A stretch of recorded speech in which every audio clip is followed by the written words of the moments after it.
অসমীয়া ছবিৰ এটা মন্দ অৱস্থা আকৌ অহা নিচিনা হৈছিলে কিন্তু আসলতে ছবি কলা সংস্কৃতি বৌতি নৈৰ দৰে ইয়াৰ সুত কেতিয়াবা হয়তো মৰাসুতি হ'লেও আকৌ সুতি সজীৱ হৈ উঠে কিয়নো কলা আৰু সংস্কৃতি কোনেও ৰোধ কৰিব নোৱাৰে কেতিয়াও প্ৰতিভা কেতিয়াও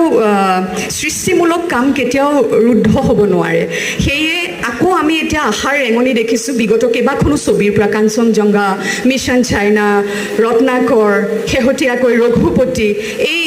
ছবিসকলৰ যি বাণিজ্যিক সফলতা আমি সকলোৱে ইতিমধ্যে গম পাইছোঁ যে অসমীয়া ছবিয়ে এতিয়া কোটি টকাৰ ঘৰতো ব্যৱসায় কৰিবলৈ আৰম্ভ কৰিছে অতি আনন্দৰ কথা যে শ্ৰী ৰঘুপতিয়ে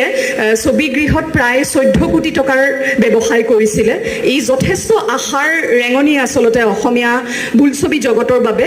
তথাপিও দুখৰ বিষয় যে আমি এতিয়াও বোলছবি বা ছবি জগত বুলিহে কওঁ এতিয়াও আমি